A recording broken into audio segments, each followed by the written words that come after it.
আসসালামু আলাইকুম সবাইকে। আজকে আমি আলু ডিম রান্না করব। তো এখানে আমি একটি বড় সাইজের আলু 4 পিস করে নিয়ে সিদ্ধ করতে দিয়ে দিয়েছি। আলুটা আমি আগে সিদ্ধ করে নেব আজকে, মানে এভাবে রান্না করব আজকে। তো সিদ্ধ করতে দিলাম। অন্যদিকে আমি দুটো ডিম রান্না করব।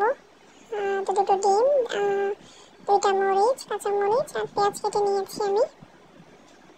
ডিমগুলোকে ভেজে তারপর রান্না করব। তো ডিমগুলোকে আমি মাখিয়ে নিব প্রথমে। তো একটু পেঁয়াজ, লবণ, কাঁচামরিচ একটা দিয়ে দিলাম। একটা ডিম মাখিয়ে নিয়েছি আমি, একটা আছে, মানে একটা একটা করে ভাজবো আর কি। তো প্যানে আমি তেল দিয়ে দিয়েছি সামান্য পরিমাণ। তো এখানে আমি একটা ডিম দিয়ে দিলাম, পাতলা করে একটু ছড়িয়ে দিয়েছি এবং ঢাকনা দিয়ে ঢেকে দিলাম, মেয়োনিজটা একটু ভালো মতো হয়। তারপর আমি এটাকে একটু রোল করে নেব, যেমনটা পাটিসাপটা করে থাকি। তো আমি এক হাতে পাচ্ছিলাম না ক্যামেরার জন্য, তো এই জন্য ফোন দেখে আমি করে নিয়েছি। তো এইভাবে পাটিসাপটার মধ্যে রোল করে আমি এটাকে লাল করে ভেজে নেব। এই যে আমার লাল করে ভাজাও হয়ে গিয়েছে। এখন আমি মাছ বরাবর কেটে নেব, দ্বিখণ্ড করে নিলাম।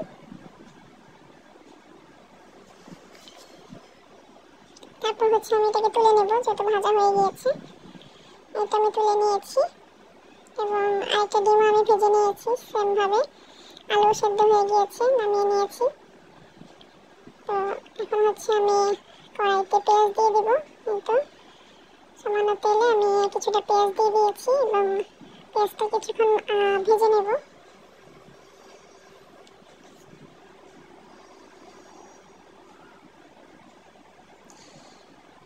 একটু ভাজা ভাজা হয়ে গেলে আমি এতে কিছুটা বাটা মশলা অ্যাড করবো। আদা, রসুন, জিরা বাটা আমি দিয়ে দিলাম সামান্য পরিমাণে, দিয়ে এটাকে ভালো করে মিশিয়ে নিচ্ছি।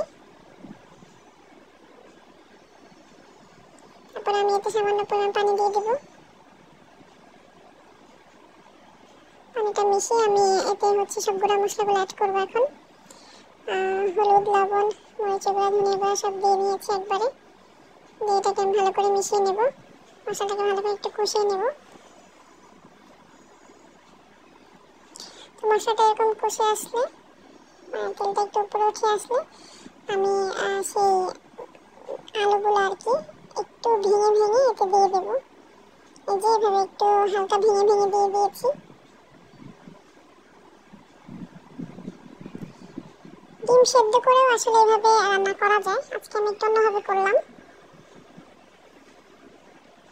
তো এই তো আমার মশলাটাও ভালো করে কষানো হয়ে গিয়েছে। আমি পানি দিয়ে দিলাম। আমি আর কোনো পানি অ্যাড করবো না, এই পানিতেই আমার হয়ে যাবে, যেহেতু ডিমটাও ভাজা, আলুটাও সেদ্ধ, তো বেশি সময় লাগবে না। তো আমি এই পর্যায়ে ডিমগুলো দিয়ে দিচ্ছি।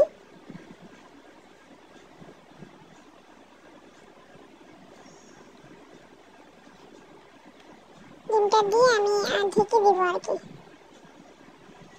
ঢেকে দিলে ভালো মতো আর কি এটা ডিমটা ভিতরে মশলা টশলা ঢুকবে আর কি। তো এই তো ডিমটা একটু ফুলে গিয়েছে, রান্না আমার প্রায় শেষের দিকে। এই পর্যায়ে আমি একটু ভাজা জিরার গুঁড়া উপরে দিয়ে দিচ্ছি সামান্য পরিমাণে।